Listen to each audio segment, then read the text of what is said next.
Bienvenue sur Africa 24 dans cette nouvelle édition de l'Africa Tonight. Voici les titres. L'opposition interdite de rassemblement au Tchad. Les autorités tchadiennes n'ont pas donné leur aval pour les rassemblements prévus samedi et dimanche, selon un décret du ministère de l'Intérieur. Libre-échange entre le Cameroun et l'UE, une première phase d'accord de partenariat économique entre Yaoundé et l'Union européenne est entrée en vigueur ce jeudi. Les APE concernent 25% des produits d'exportation camerounais. Et puis l'équipe de volley du Cameroun entre par ailleurs en scène aux Jeux Olympiques de Rio dès ce samedi. Après la cérémonie d'ouverture et le défilé des délégations qui ont lancé ces Olympiades brésiliennes, place donc à la compétition. Mais d'abord, résolution de la crise sud-soudanaise. Les dirigeants d'Afrique de l'Est se sont réunis ce vendredi à Addis Abeba, la capitale éthiopienne. Au menu des discussions, l'envoi d'une force d'intervention régionale au Soudan du Sud. La force est-africaine prévue par les dirigeants de la région devrait soutenir celle onusienne composée d'environ 12 000 soldats.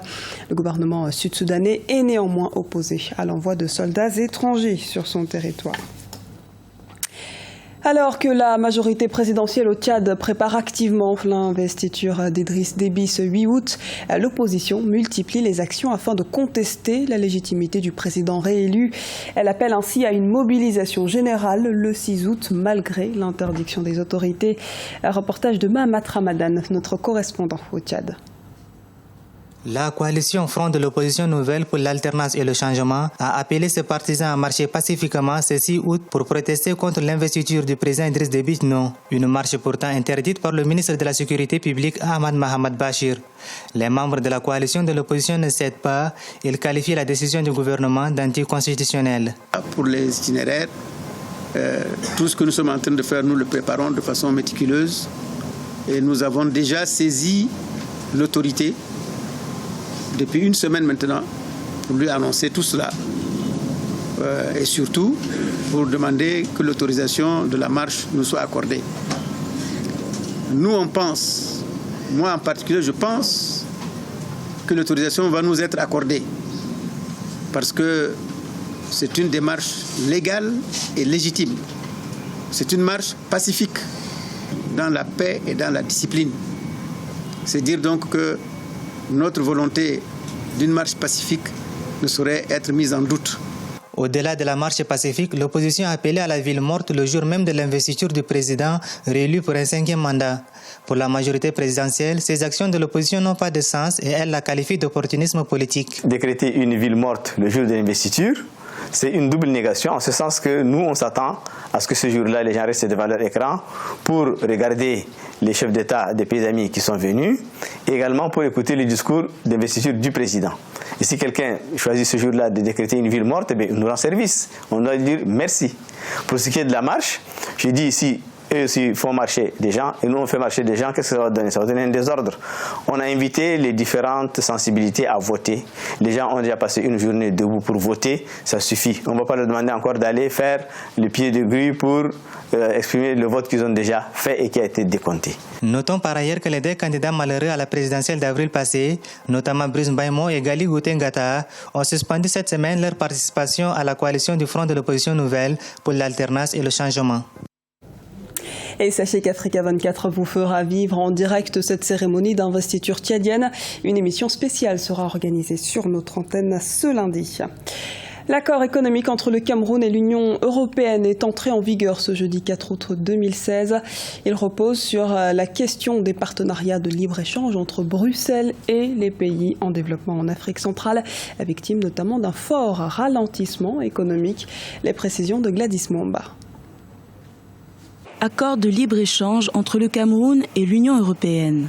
Des accords de partenariat économique pour faciliter les exportations du Cameroun vers les pays de l'Union européenne sont entrés en vigueur ce jeudi 4 août 2016. Cet accord prévoit non pas la suppression, mais une réduction progressive qui va aboutir dans 4 ans à la suppression des droits de douane sur l'ensemble des lignes tarifaires de produits venant de l'Union européenne, à l'exception de quelques-uns. Au terme du processus les pays devront supprimer les droits de douane sur près de 80% de lignes tarifaires sur l'écart du taux et du rythme de libéralisation sera considéré comme une forme d'aide commerciale et développement sous la forme d'une réduction du tarif.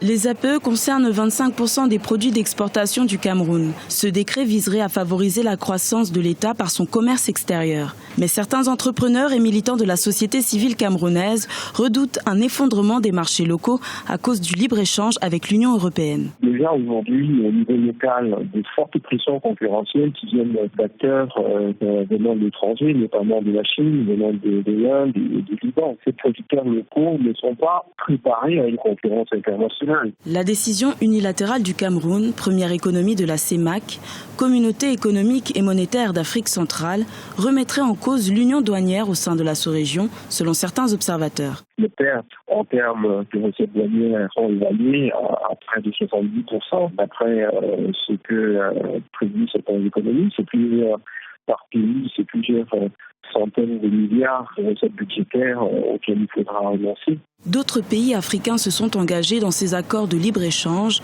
En Afrique de l'Est, le Kenya, signataire des APE avec l'Union européenne, tente de convaincre sa communauté sous-régionale d'adopter cet accord de libre-échange. En Tunisie, les tractations sont en cours pour la formation de la nouvelle équipe gouvernementale de Youssef Chahed. Le prochain gouvernement pourrait être composé de 19 ministres, dont 8 femmes et de quelques membres de l'équipe sortante. Le chef de l'exécutif a par ailleurs annoncé ses priorités lors d'une conférence de presse du 3 août. Priorité axée sur la lutte contre le terrorisme, la corruption ou encore le redressement de l'économie. Le résultat net part du groupe Banque Centrale Populaire a enregistré une progression de 13% au titre du premier semestre 2016 au Maroc. Il s'établit désormais à 1,4 milliard de dirhams. Cette hausse s'explique essentiellement par l'évolution favorable du produit net bancaire qui s'est apprécié ainsi de 5,5% selon le groupe BCP. Précision de Gladys Mwamba. La Banque populaire marocaine dégage un résultat net en hausse de 13% au premier semestre 2016. Le groupe marocain BCP, Banque centrale populaire, a enregistré une hausse de 1,4 milliard de dirhams durant les 6 premiers mois de l'année 2016, comparée à la même période en 2015. Une performance essentiellement imputée à l'évolution favorable du produit net bancaire évalué à 5,5%, soit 8,13 milliards de dirhams. La Banque centrale populaire est la banque préférée des Marocains résidant à l'étranger, qu'ils résident dans les autres pays avoisinants du Maroc, en Afrique en particulier, ou qu'ils résident en Europe. C'est la banque préférée qu'ils utilisent pour renvoyer leurs économies au Maroc. Les transferts des Marocains résidant à l'étranger, qu'on appelle les MRE, ont augmenté ces 2 dernières années, parallèlement à la baisse des recettes touristiques. Et ce qu'il y a de remarquable, c'est que les transferts des MRE ont plus que remplacé la baisse des recettes touristiques. Le groupe bancaire marocain a également réalisé de bonnes performances financières à l'international. Sa filière Banque Atlantique affiche une progression de 10% de son PNB, un résultat tiré par une nette appréciation de son activité de collecte des dépôts et de distribution de crédits.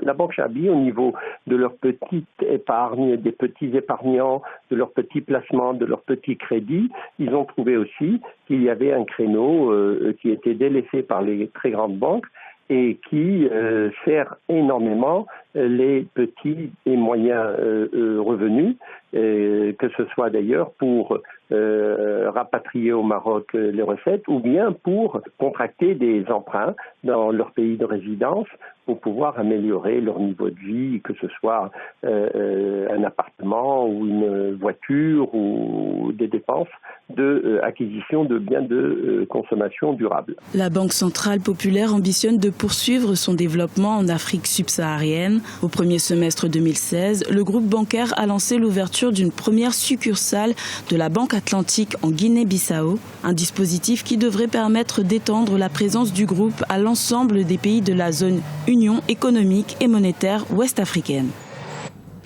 La Cameroun Olympic Team démarre son premier match des JO ce samedi à Rio au Brésil. Les Lions indomptables du volleyball affrontent ainsi le pays organisateur en match d'ouverture. Quelles sont les chances de victoire de l'équipe camerounaise? Élément de réponse dans ce reportage de Viviane Baouken, notre correspondante au Cameroun. Cameroun-Brésil, voilà l'affiche du match d'ouverture de volleyball samedi 6 août à Rio. Les Lions indomptables du Cameroun affrontent une sélection brésilienne bien expérimentée. Deuxième sélection mondiale de volleyball et 3 fois médaillée d'or aux Jeux Olympiques, la partie s'annonce difficile pour les Lions indomptables du Cameroun qui, malgré leur bonne performance sur le plan africain, doivent se surpasser pour dominer les Brésiliennes. D'une manière objective, nous avons la deuxième équipe mondiale qui joue contre la 28e. Nous avons une équipe 3 fois médaillée d'or olympique, 2 fois médaillée d'argent, devant une équipe qui a gagné du galon au plan africain, mais qui n'a pas encore pu remporter un trophée majeur. Durant les matchs amicaux de préparation, la sélection camerounaise de volleyball s'est montrée réactive en s'imposant face aux sélections brésiliennes de première division. Pour venir à bout de leurs adversaires, les Lions peuvent compter sur leur record de bloc. Le Cameroun peut compter sur le bloc implacable de mademoiselle Fotso, qui a été meilleure joueuse du tournoi qualificatif pour les Jeux Olympiques avec son score au bloc. Donc c'est un grand atout que nous avons. Nous pouvons compter sur l'excellente Raïssa Nasser qui, ma foi, s'est beaucoup améliorée comme libéraux. Et parce que justement, le Cameroun a souvent péché devant ces grandes nations parce que la réception n'était pas généralement assurée. Même si la fiche technique offre une marge de manœuvre au Brésil, les volleyeuses camerounaises entendent livrer une bonne prestation afin de donner le la à la suite de la Cameroun Olympic Team. C'était le journal de la rédaction. Merci de nous avoir suivis. À retrouver dans un instant une nouvelle édition de l'actualité sur Africa 24.